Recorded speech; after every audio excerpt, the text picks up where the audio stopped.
great to have you here. You've been a hero of mine for a long time. You've been a torchbearer for Memphis, not only the music, but just the community and the work that you do, the civic work that you do. And to have you here at Memphis Theological Seminary is a treasure. Thank you for being here. And I just want to sort of ask you, as working in theology and arts here, if you might touch upon this notion of how theology and arts come together in your life. As a songwriter, I know you've had to kind of be the antenna in the consciousness of this city and community. And can you kind of talk about maybe some of your songs and how they represent what's inside of you and how they actually represent the being and the doing?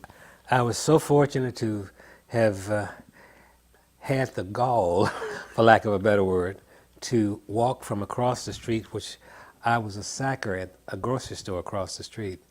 I was just graduated from high school, and I was singing around clubs in Memphis, and some places out, because I was underage, they had to help me come in the back and do my little singing, and then I'd go back out and then come back and do the singing someplace else. So I was doing that around the city, but I knew I wanted to be an artist, and I didn't know what this was across the street. I go over, and it's called Satellite Records. And they were recording, the day that I went over, they were recording a guy by the name of Nick Charles and Charlie Hines. Charlie's from Memphis. Charles was from St. Louis, I believe. And I just asked Jim Stewart if I could come in. Chips Moman was working with Jim at that time. Wow. This was before Steve Cropper. Yeah. And they let me come in, and then they put me out. And then I did that for several days in a row. And that was my entree into what was then Satellite Records, and ultimately ended up convincing Chips to write some songs with me. Wow. And we were both learning early on at that time. Wow. And so my first interest into that facility was writing songs with Chips Moman, and then I recorded right at the time it was Satellite. None of the songs were released. They were just that bad. Oh. And but that was my start. Yes. Wow. Wow. Was Ms. Axton there? I mean, was Ms. Estelle there at this point? I could not have gotten in to the facility were it not that she was there. Wow. The whole reason for, in my mind, for much of the success I've had, I give it to the honor of that lady who cared enough to see a kid that didn't have very much, but a lot of nerve, and wanted to be in the record industry, but didn't really know what that meant. And she encouraged me. She saw in you something probably you might not have even seen in yourself. Isn't that amazing how that works? Well, you know what? I don't know that she saw anything in me other than the fact that was just her spirit. She was that way with everyone. I quickly picked that up. I thought I was something special for a minute there, but then I quickly found out that this was just a person who cared about people. And that spirit was a motivating thing for me. It also was the energy that got her brother to understand to let me in. It was her. Wow.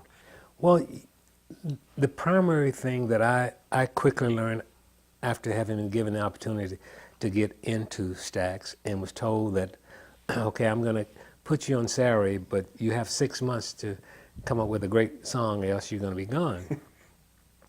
Till I quickly started coming up in my mind with what I wanted to do through this music and this opportunity. And the core thing of what I wanted to do was to tap into the core spirituality that was inside of me. There was something, and there's always been something inside of me, that wanted to come out, and I had to try to focus on how to get that out of me. And I went to something much, much stronger than I, and asked for guidance in that direction. And I was directed to a thought process that said, understand why you to understand better how you. Wow. And so I worked on understanding, developing a concept of why is this happening for me, and what can it mean for me? Because there was no success at that time at Stax. It was marginal. It was okay, but it was marginal at that time.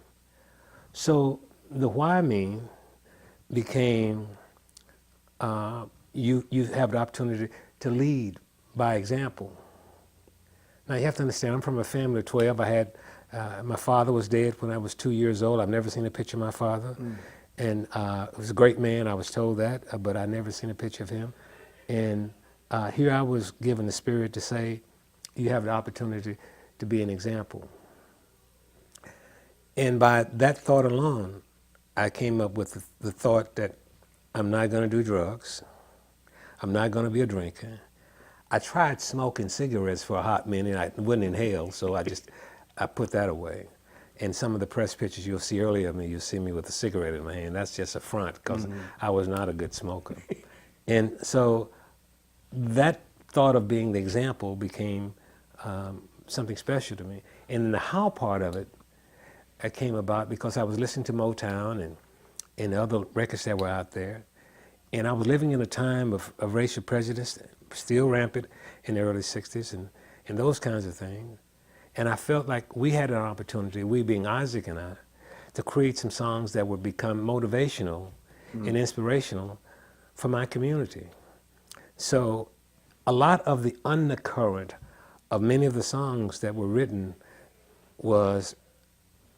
came about because I dealt with the why me and the how me and put those things together. And so the soul messages that spoke to the hearts of people were ingrained in the songs. I could go through a lot of the messages of the songs and you say, oh, that's where it is. Yeah. Maybe someone would think, well, I'm talking about loving my counterpart, my lady, or my guy, or whatever. Wow. There's some other thoughts in there. I'm a huge fan of Motown as well, and I know that music inspired you too. And Motown being out of Detroit, sort of Motown, Motor City, I think each music and art, I think, reflects its soil, the location that it comes from. And back in olden times, everyone thought that there was a sort of a resident angel over a certain area, and that resident angel, I guess, of Motown was motor or engines, and they did tend to sort of to motorize music, and hence they were called Hitsville. And Berry Gordy, who I'm a huge fan of his as well, great songwriter, he sort of had his fingerprints on most of everything that came out of there. And one of his biggest songs that he wrote was called Money. So I guess you can kind of see the logic of Motown and Hitsville and Money. Stax, which is a blending of Jim Stewart and Estelle Axton's name, is represents a coming together. Motown was Hitsville, Stax was Soulsville. You wrote a song, I'm a Soul Man, which kind of, to me, brings back the civil rights movements of the workers carrying I am a man sign, but you even putting soul in there in what we talk about. So we use that word so often, soul, but do we really know what it is? And I mean, having David Porter, the soul man, here today, I wonder if you'd like to reflect kind of the differences in the sort of ethos that was at Stax when you were writing all those wonderful songs. When you listen to the song, I'll give you a couple of hits that we had. When you listen to the song, Hold On, I'm Coming, you have to first understand that I acknowledge that my blessings come from God. I acknowledged that a long time ago. I also acknowledge that I'm not that smart. And a lot of what comes through me is coming from another space. It's not, I'm not that smart. So I know that he's giving me something to use to give to someone else. And so I'm cognizant of the fact that I want to do it as best as the Spirit gives me to do it. So Hold On, I'm Coming, the message of that song, on one level speaks to a guy telling his lady, everything is going to be all right. But if you really listen to what's being said in the song, there's a power that's far greater than a man and woman relationship, that if you lean in that direction, you're all right. And that's, don't you ever feel sad. Lean on me when times are bad. When the day comes and you're down in a river of trouble and about to drown, hold on, I'm coming. Where's that spirituality coming from? It's not coming from a man-woman relationship, not really. When you're living in a time of racial prejudice and bigotry and all kinds of things around you, it's more than just a man and a woman talking about love. I'm talking to my comfort level in something other than man-woman relationship. And that's why when someone asks me whether or not there's a relativity to spirituality, God, in my writing, I laugh, because if you can't see that, Ray Charles can see that, and he's blind. I mean, just listen to it, Yeah. and you can see it. One of the greater testimonies that I've had through song, and that's why if you're going to use this, I would hope that people would understand the relevancy of what you're talking about. I wanted so desperately to do a church album many years ago. What I mean by church, a song that I could come out even more openly with the spirituality. And I got the chance right before Stax closed on an artist by the name of Rance Allen. I don't know if you're familiar. Oh, yeah. Well, if you get the album A Soulful Experience by Rance Allen, I produced that album and wrote all of the songs except one. I'm going to get that. Yes. Wow. When you listen to the album, a lot of the spirit of God that's inside of me comes through in that album. One of the songs is a song called Harlem Heaven. Harlem Heaven. There won't be no Harlem Heaven. If you think there'll be two doors, one for me and one is yours, think again. There won't be no Harlem Heaven. It's a spiritual. Just found me. Hello world, it's good to see you. I guess you're wondering, world, who could this be? I was a lost bird away from its nest. The reason I'm so happy, I passed the big test. I looked over here, I looked over there. I couldn't find me anywhere. I just found me. I'm talking about finding the connect between me and the Heavenly Father in a way that satisfies and stabilizes me. And that's what that song does. So if you get the album, you'll see and you'll hear a lot of how the connect is there. There's a song called The Painter. If I could wake up tomorrow and be the painter, I'd paint away bigotry. I'd paint away. It's a great testimony to the message that of the connect between spirituality and song. Wow. I'd like to ask you, where are we now?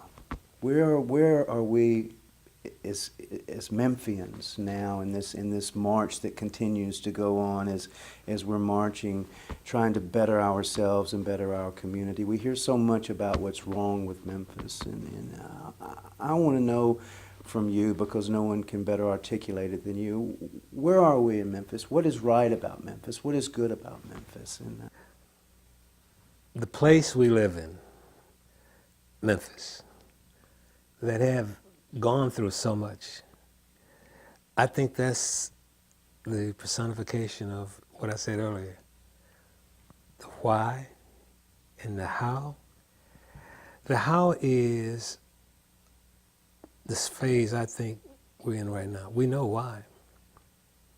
We had some guiders and some people that led us with an understanding that they were evolving themselves, and we had to follow whatever, and that got us into a space that wasn't necessarily healthy all the time.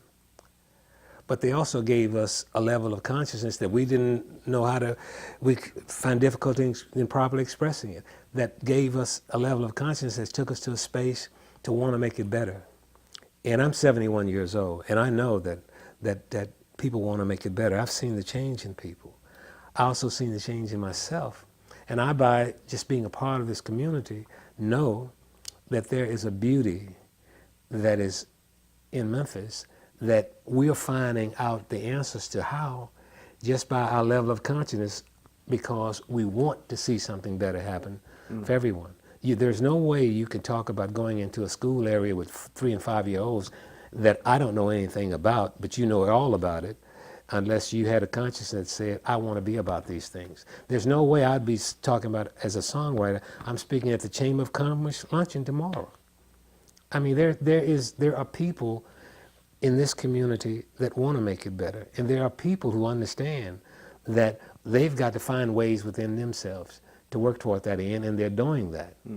And so when we wonder about where are we now, I think you were just being courteous to me to give me an opportunity to expound on something, because we all know where we are now. We're in a much, much better place than we were before. We're in a much, much better level of consciousness than we were before. We are aware that there are things that need to be changed. We are aware that everything is not perfect all around us. But we're also aware that there's a consciousness about wanting it to make it so, wanting it to be better. And that goes on both sides of the fence. You got hypocrites who don't live up to that, and if you watch those, they will psych you out to thinking that they are the example of the norm, and they're not. The real people are living it every day, and they're living it in larger numbers every day. And that's the advantage of being in Memphis today, because there is something going on that we can't explain. There are people who have so much less than many others, yet there's a sensitivity to them that comes from them for people that you say, wow, that's really nice. And they may be dealing with trying to figure out how to pay their light, gas, and water bill. But people are trying on all levels to make it better. We can't get hung up on the bad examples of those who want to make it worse. The beauty of Memphis is that there's another level of consciousness in my mind. And there's a growth that's far beyond what I experienced in the 60s. And that makes me happy to say I'm a Memphian and part of Memphis. Wow. It also makes me ready to go on the battlefront to protect the integrity of this city and say that, yeah, we are the better side. We are the better people. We care about people. Don't use this example of this person who's about some other kind of agenda or something. This is Memphis.